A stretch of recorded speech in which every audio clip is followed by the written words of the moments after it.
आज के दिन रेवाड़ी में कोई भी क्लाइंट प्रॉपर्टी लेने निकलता है तो बहुत ही कंफ्यूज्ड होता है। उसको ना तो रेट का पता है, ना उसको लोकेशन की नॉलेज है, कहाँ इन्वेस्ट करे बिल्कुल कंफ्यूज्ड है। अनअप्रूव्ड में चला जाता है, कच्ची कॉलोनियों में चला जाता है। जो सोसाइटीज़ हैं इनके बारे में नॉलेज ही नहीं है, कौन सी सोसाइटी है, कहाँ पे है, सेक्टर 32 कहाँ है, सेक्टर 33 कहाँ है, NH11 कहाँ है। और जो हमारे रेवाड़ी के अंदर कॉलोनीज है जैसे उत्तम नगर हो गया, विजय नगर हो गया, शक्ति नगर हो गया, गांधी नगर हो गया, बहुत सारी ऐसी कॉलोनीज है, उनके अंदर भी खोजते रहते हैं प्लॉट। तो एक आप एडवाइस दो, आप रियल इस्टेट के अंदर काम कर रहे हो पिछले काफी 30 साल हो गए मेरे ख्याल से आपको। तो आज के दिन एक मिडिल क्लास आदमी जो प्लॉट लेने के लिए निकला है घर से, उसको एक एडवाइस दो, आप कैसे अपनी शुरुआत करें। एक मिडिल क्लास आदमी ले सकता है और ले लेना चाहिए। म्यूटेशन चढ़ा के नहीं चढ़ा, मकान कब टूट जाएगा, बैंक लोन होगा कि नहीं होगा, वो सब यहाँ दिक्कत है नहीं। तो जो एक मिडिल क्लास फैमिली को जो चाहिए था, जितने भी कॉलम होते हैं सारे टिक हो जाते हैं, लगभग सभी पूरे हो जाते हैं। कहाँ पे पैसा लगाए जिससे उसका फ्यूचर सिक्योर हो जाए आगे जाके। और ये जो NH11 है, NH71 है, NH8 के आसपास में सोसाइटीज आ रही हैं, तो यहाँ पे फ्यूचर क्या है। अगर कोई पैसा हमारा क्लाइंट लगाना चाह रहा है तो उसको क्या बेनिफिट मिलेगा यहाँ पे आने वाले 5 साल में, इधर प्रॉपर्टी की क्या कंडीशन रहेगी। वैसे बहुत अच्छा सवाल है आपका। सर बेस्ट टाइम कौन सा इन्वेस्ट का, अभी है या थोड़ा और रुकना चाहिए या पहले ही कर देना चाहिए था।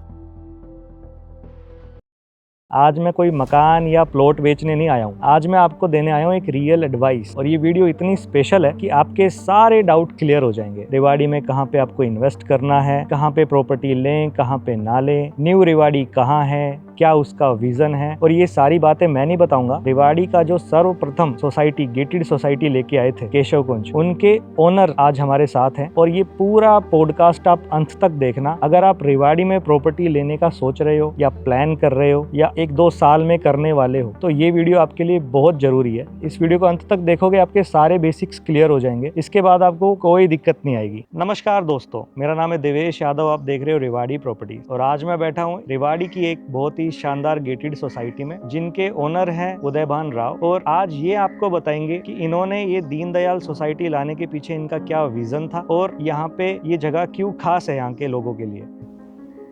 नमस्कार देवेश जी, आपको भी बहुत बहुत नमस्कार। नमस्कार सर। तो आप कह रहे हो कि इस सोसाइटी के बारे में, जो केशव कुंज सोसाइटी है, हम कैसे लाए और ये सपना कैसे साकार हुआ। एक्चुअली हरियाणा में ना कुछ छोटे डेवलपर्स के लिए कोई स्कोप था ही नहीं जी सर। तो 2017 में 16 में एक दीनदयाल जन आवास योजना के नाम से एक नई पॉलिसी बनाई गई। उस पॉलिसी का खास क्राइटेरिया क्या था कि पहले 50 एकड़ से कम में आप रेवाड़ी के अंदर, जो कि मीडियम पोटेंशियल में आता है, आप सोसाइटी ला नहीं सकते थे। जी सर। उसके लिए और क्राइटेरिया था, आपका टेक्निकल एक्सपीरियंस इतना हो, आपका प्राइवेट लिमिटेड फर्म हो, उसका ऑथोराइज कैपिटल इतना हो, पेड अप कैपिटल इतना हो। इस पॉलिसी में इन्होंने इन सभी बाधाओं को दूर कर दिया, मतलब अब रिस्ट्रिक्शंस कम कर दी सर, रिस्ट्रिक्शन ऑलमोस्ट खत्म कर दी। ऑलमोस्ट खत्म उन्होंने कर दी। कहा कि डेवलपर की डेफिनेशन बदल दी, individual can be a developer. अच्छा। तो हर कोई डेवलपर बन गया। फिर इन्होंने कहा कि भाई हम छोटे किसानों को भी लाइसेंस देंगे, इंडिविजुअल को भी लाइसेंस देंगे। तो एक दीनदयाल जन आवास योजना इन्होंने निकाली, जो कि 8 फरवरी 2016 को नोटिफाई हो गया हरियाणा में।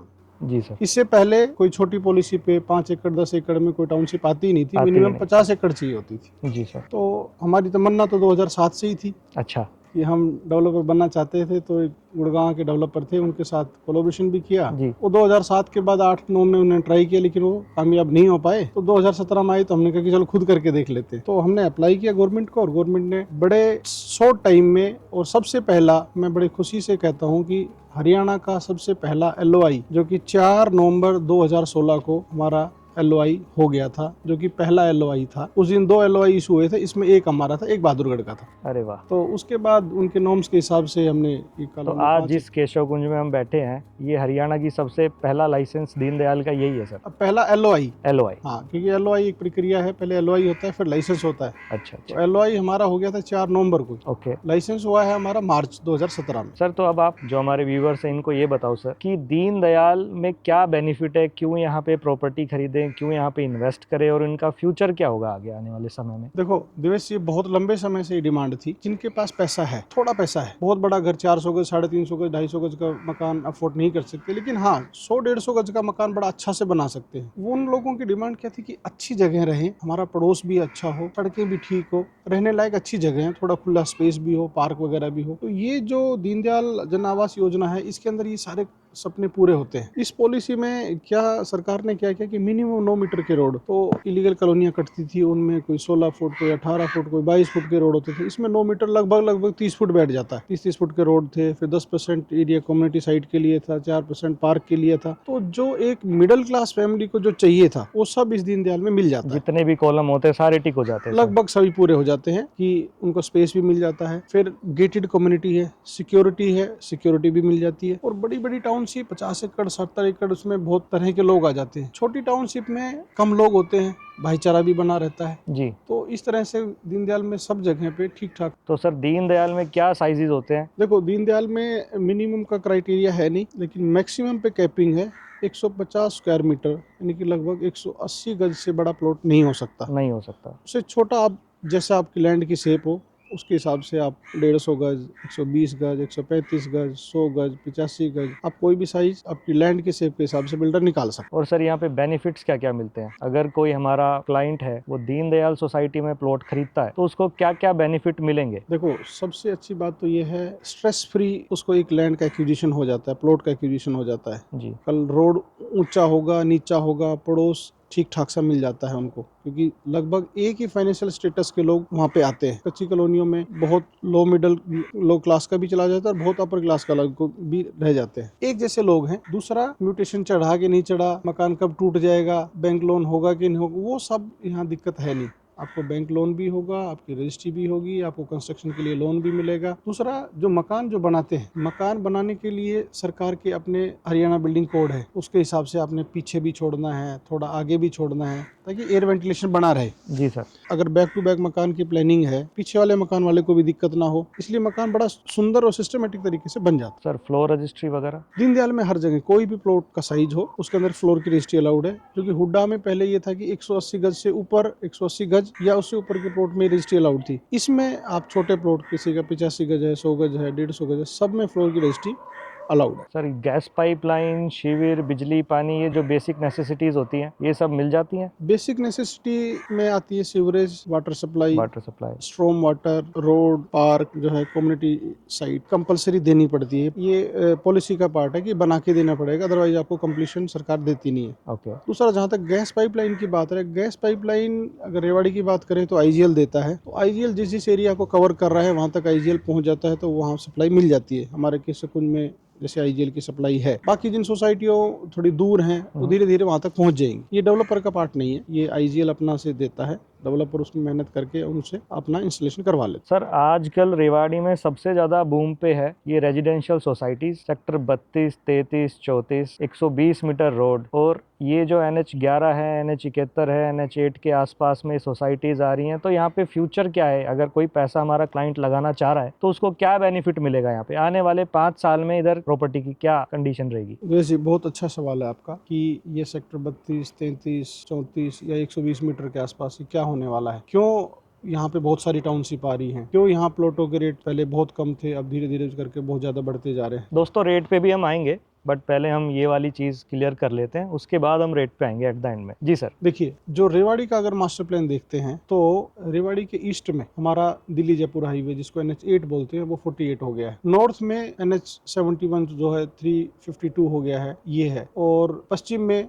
देखते हो तो नारनौल वाला हाईवे बनता है। जी सर। और दक्षिण में 120 मीटर एक स्क्वायर जैसा एक बनता है, और इसके बीच के अंदर जी सर सारा रेजिडेंशियल सेक्टर सरकार ने प्लान किया है। ओके। क्यों किया है? एक तो चारों तरफ से कनेक्टिविटी है। ओके। दूसरा, सरकार की मंशा है कि देर सवेर 2 साल में 5 साल के अंदर RRTS आएगा। RRTS का अलाइनमेंट नेशनल हाईवे NH48 के साथ साथ है। वहां से लेकर के इनका प्लान रोड तक, सोतानाला तक जाएगी। उसके बाद हो सकता है फ्यूचर में जयपुर तक भी जाए। जी सर। सरकार चाहती है कि कम से कम चलने पे लोग स्टेशन तक पहुंच जाएं। तो NH48 से और NH11 लगभग 3 किलोमीटर का ये डिस्टेंस है जी। 3 किलोमीटर के पैच में सारा आर जोन है, ताकि लोग यहाँ रहें और जाकर के अपना मेट्रो स्टेशन से मेट्रो पकड़ के दिल्ली जाना चाहें, गुड़गांव जाना चाहें, या फिर वहां से नोएडा भी कनेक्टिविटी है, और बाकी और भी कहीं भी जा सकते हैं। कनेक्टिविटी एक बहुत बड़ा फैक्टर है। दूसरा, ये जो सेक्टर्स हैं, पुराना शहर बसा हुआ है अपने तरीके से, नगर निगम में है, इस तरह से बसा हुआ है। पुराना शहर पूरे देश में ही इस तरह से बसे हुए हैं। लेकिन ये ऑर्गेनाइज सेक्टर है, प्लान्ड वे में बना रहे हैं। 45 मीटर के रोड हैं, सेक्टर डिवाइडिंग रोड है, इंटरनल रोड भी 24-24 मीटर के हैं जी। सोसाइटी के अंदर भी 9-9 मीटर के रोड है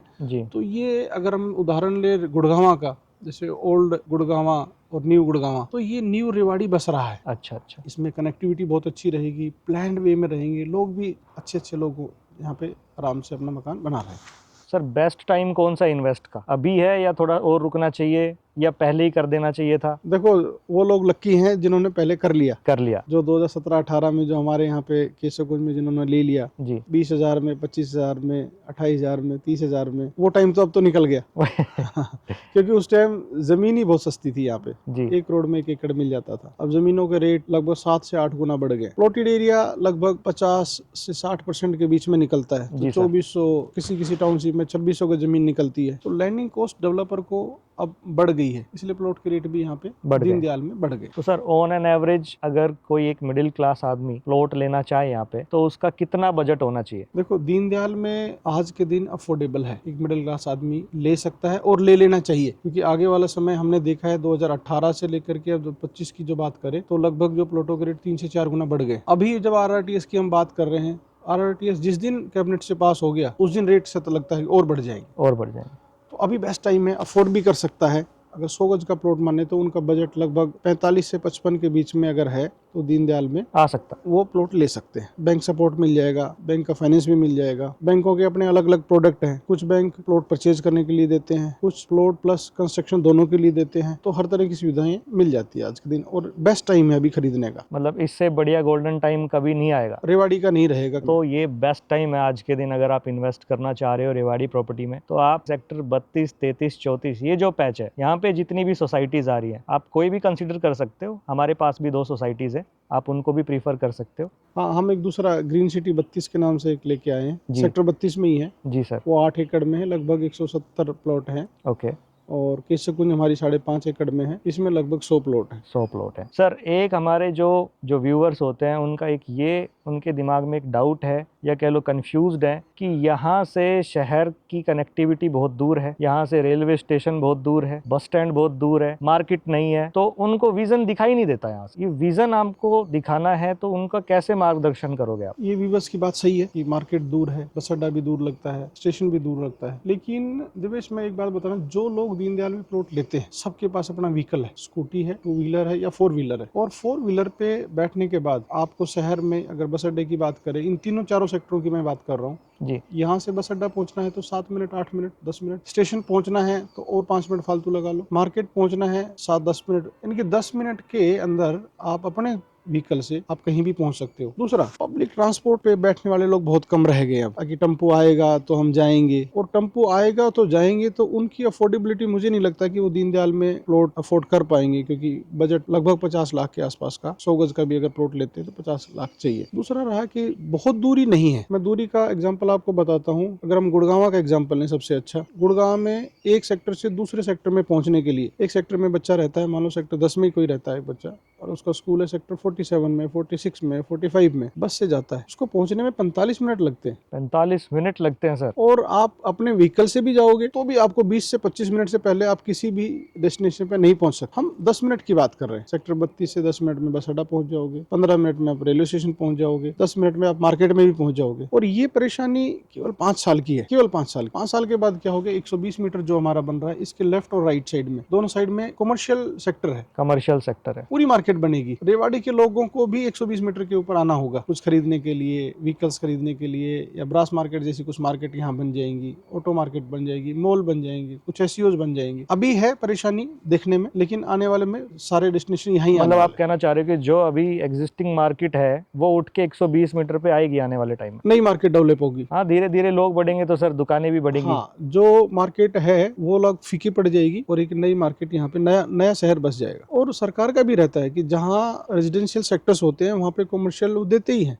4 से 8% हर सेक्टर में देते हैं, कि ताकि वो लोग वहीं जाकर के अपना शॉपिंग वगैरह कर सकें। मतलब हर सोसाइटी के अंदर एक कमर्शियल जोन होता है, कमर्शियल जोन भी होता है, और एक पूरी पॉकेट के साथ में, जैसे अगर अपन 32-33 की बात करें जी, तो 120 मीटर के साथ लगा, 120 मीटर के साथ पूरा सेक्टर ही कमर्शियल दे रखा है। अच्छा, 31 सेक्टर ही कमर्शियल है, प्लस विद इन सेक्टर 32, 33, 34 इनके अंदर भी लगभग 4% का कमर्शियल आएंगे। 4% कमर्शियल इनके अंदर ही 4% का मतलब मेरा है कि मान लो सेक्टर 32 मान लो 200 एकड़ का है सपोज करो, तो इसमें 8 से 10 एकड़ का कमर्शियल कमर्शियल आएगा। तो 8-10 एकड़ में अपनी एक सेक्टर की नीड पूरी हो जाती है। जैसे हर सेक्टर के अंदर सेक्टर 4 है, सेक्टर 3 है, इनके अंदर एक कमर्शियल छोटा सा मार्केट जैसे है। हुडा बनाता था पहले, अपने हुडा अपने छोटे एससीओ बनाता था, अब यहाँ मिल्क सेक्टर बूथ वगैरह 32, बनाते 33 थे, में इस तरह से यहाँ भी बनेगा। और सर ये मेट्रो स्टेशन कहाँ आएगा? देखो, रेवाड़ी के पास 3 मेट्रो स्टेशन है। ओके, एक स्टेशन बैठता है हमारा NH71 और जो 11 का जंक्शन है, एक स्टेशन तो यहाँ आएगा ओके, मास्टर प्लान के हिसाब से। दूसरा स्टेशन है 120 मीटर से थोड़ा सा पहले थोड़ा सा धारवाड़ा की तरफ, ओके, एक स्टेशन यहाँ है।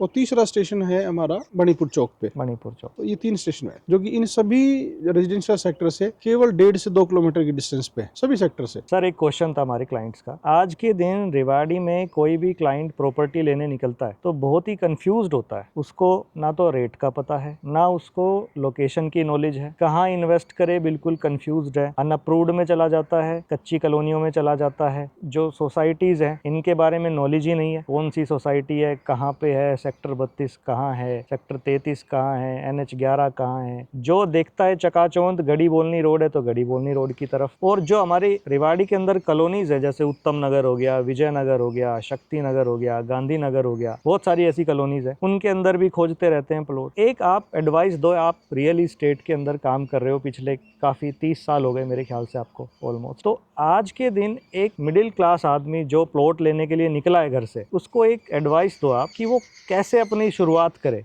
कहाँ पे पैसा लगाए जिससे उसका फ्यूचर सिक्योर हो जाए आगे जाके। बहुत अच्छा सवाल किया है आपने दिनेश, बहुत सुंदर सवाल है आपका। देखो, इसमें मैं आपको 2-3 चीजें बताना चाहता हूँ। रेवाड़ी में प्राइस सेंसिटिव कस्टमर हैं, उनका टिकट का साइज उनको लगभग 30, 35, 40 से ज्यादा बड़ा है नहीं। जी सर। और अगर कहें तो 20-25 में बहुत लोग हैं। 20-25 में बहुत लोग हैं, 20-25 लाख रुपए में लोग खरीदने वाले बहुत हैं। लेकिन ये जब साइज 50 या इससे ऊपर बढ़ जाता है तो लोगों को थोड़ा अभी तकलीफ की सिचुएशन है। अब आप पूछ रहे हो कि लेना कहाँ चाहिए, इन्वेस्ट कहाँ करना चाहिए। इसमें दो फैक्टर हैं। कुछ लोग घूम रहे हैं इन्वेस्टमेंट करने के लिए कि थोड़ा पैसा लगाएं और थोड़ा बढ़ जाए और हम उसमें से निकल जाए जी। दूसरा है होम सीकर, जो लोग घर एक्चुअल में घर बनाना चाह रहे हैं। इसमें भी 2 तरह के लोग हैं। एक लोग हैं ऐसे जिनके भी नौकरी लगी है, बच्चे छोटे, हाँ, 2nd क्लास में जा रहा है, 5th में जा रहा है, 7th में जा रहा है, सेटल होना चाहते हैं, सोच रहे हैं कि कहीं घर ले लें तो अभी अच्छा है जी। मैं ये कहना चाहता हूँ कि फैमिली वाले जो ठीक अर्निंग है, 60-70 हज़ार के आसपास जो लोग कमा रहे हैं जी, उनको कच्ची कॉलोनी के बारे में सोचना ही नहीं चाहिए। सर कारण बताता हूँ। जो कॉलोनी अनऑथोराइज्ड हैं या जिनको हम कच्ची कॉलोनी बोल देते हैं, उनमें क्या है, एक तो कोई रिस्ट्रिक्शंस नहीं है कि कितना मकान बनाना है, कितना नहीं बनाना है, आगे छोड़ना है, 2 मंजिल बना सकते हो, 6 मंजिल बना सकते हो। दूसरा, उन कॉलोनियों में रहने वाले लोग मिक्स कल्चर के लोग हैं। मिक्स कल्चर मतलब सर? मिक्स कल्चर से मेरा कहने का मतलब है कि मकान मालिक भी हैं, कुछ किराएदार भी हैं, मजदूर तबका भी है। जब इस तरह के लोग जब रहते हैं तो सबका रहने का तरीका भी अलग अलग है। कुछ लोग गुटखा खाने वाले गुटखा भी थूकते हैं जी। जो ठीक लोग हैं वो अपना 4 व्हीलर से भी निकलते हैं। और जैसे जैसे इन कॉलोनियों में मकान बनते हैं, किराएदारों की संख्या बढ़ती चली जाती है जी। 2 कमरे बना लिए, एक किराए पे दे दिया, एक में रह रहे हैं, ऊपर फिर बना दिया, फिर किराए पे दे दिया, फिर ऊपर बन गया और किराए पे दे, सामने भी किराएदार, बाजू में भी किराएदार, इधर भी किराएदार, उधर। तो उस टाइम ऐसे माहौल के अंदर एक सब फैमिली को जो नौकरी करता है या उनकी वाइफ भी नौकरी करते हैं, बच्चे भी घर पे हैं या बच्चे ठीक स्कूल में पढ़ते हैं जी, उन लोगों का घुटन महसूस होने लग जाती है। और मैं तो ये कहूंगा कि उनको वो टाउनशिप, वो कॉलोनी, कच्ची कॉलोनी या पक्की कॉलोनी या अप्रूव्ड कॉलोनी छोड़ने का प्लान कर लेना चाहिए। आज के दिन कर लेना चाहिए क्योंकि आगे आगे ये समस्या आगे और बढ़ेगी। सिक्योरिटी का इशू बहुत बड़ा चैलेंज है, बेटियों की सुरक्षा बहुत बड़ा चैलेंज है। वहाँ सुरक्षा का कोई है ही नहीं, कुछ है ही नहीं। इधर से रोड खुला है उधर निकलता है, उधर से रोड खुला है उधर निकलता है। गेटेड कम्युनिटी में कम से कम चारों तरफ दीवार है, बाहर गेट लगा हुआ है, चाहे 5 एकड़ की है, चाहे 15 एकड़ की है, चाहे 28 एकड़ की टाउनशिप है। अनवांटेड आदमी अंदर नहीं आता। टाउनशिप में अंदर आने से घबराएगा, नहीं आएगा। ना वो तेज मोटरसाइकिल वाला अंदर आएगा, ना वो बड़बड़ करता हुआ बड़ी मोटरसाइकिल का साइलेंसर बजाता हुआ आएगा। हमारे बच्चे सेफ है, हमारी बेटियां सेफ है। कच्ची कॉलोनियों में अभी सुरक्षा का माहौल ठीक नहीं है। तो अगर किसी का बजट है या बजट के नजदीक है तो उनको प्लान कर लेना चाहिए, वो टाउनशिप छोड़ करके दीनदयाल में आ जाना चाहिए, सोसाइटी में आ ही जाना चाहिए। क्यों? ये नया शहर है, ये नया रेवाड़ी है, ये नया शहर बस रहा है। जैसे गुड़गांव बसा था, जो लोग DLF में शिफ्ट हो गए वो हो गए, और खूब पैसे वाले लोग हैं जिनकी अपनी जमीनें थी, वो लोग अब सपना ले रहे हैं कि हम DLF में आ जाएं। तो अब वो 500 गज का प्लॉट नहीं ले पा रहे हैं, इतना बजट थोड़ा ऊंचा हो गया वहाँ पे। तो मैं तो हाईली रिकमेंड करूंगा कि दुख पा करके भी ले लो, दीनदयाल में शिफ्ट हो जाओ। दूसरा मैं बताता हूँ कि रहा बजट का एक इशू, कि सब लोग सुनने के बाद ये कहेंगे हाँ आपने तो बोल दिया कि दीनदयाल में ले लो लेकिन बजट भी होना चाहिए जी। मैं उन लोगों के लिए कहना चाहता हूँ, अभी एक टिप देता हूँ आपको दीनदयाल में प्लॉट लेने के लिए, जिसमें आपको लगभग 10 लाख रुपए से 12 लाख रुपए की बचत होगी। आप दीनदयाल में प्लॉट लेना चाहते हो, ऐसी टाउनशिप में प्लॉट लो जिसका अभी लाइसेंस आया है, खेत पड़े हैं, डेवलपमेंट कुछ हुआ ही नहीं है, डेवलपर को बेचना है, उनको भी अपनी लाइबिलिटीज पूरी करनी है, तो अभी आपको लगभग 10 लाख रुपए सस्ता मिल जाएगा। जैसे ही उसका लाइसेंस के बाद और कंस्ट्रक्शन शुरू हो जाएगी, रोड का काम शुरू हो जाएगा, रेट एकदम बढ़ जाएंगे और बढ़ जाएंगे, कंप्लीशन के आसपास बहुत ज्यादा बढ़ जाते हैं, लगभग 1.5 गुना रेट हो जाते हैं। तो जैसे किसी टाउनशिप में लाइसेंस आता है तुरंत अपना प्लॉट बिक कर लो। उसमें दो फायदे हैं आपको, नंबर 1 सस्ता मिलेगा, नंबर 2 पेमेंट के लिए आपको 1 साल से 2 साल का टाइम मिल जाएगा, तो आपके बजट को फिट हो सकता है, फिट हो जाएगा जी। सही बात है जी। तो चलिए दोस्तों, इस पॉडकास्ट को हम यहीं पे एंड करते हैं, और अगर आपको और कोई जानकारी चाहिए हो तो यहाँ ऊपर कॉर्नर में मेरा नंबर आ रहा होगा 8810645135, आप इस पे संपर्क कर सकते हो। और अगर आपको सोसाइटी विजिट करनी है तो केशव कुंज आप गूगल पे डालना, केशव कुंज सेक्टर 32 रेवाड़ी हरियाणा, आपको लोकेशन मिल जाएगी गूगल मैप पे और आप यहाँ पे आ सकते हो। ठीक है सर, धन्यवाद।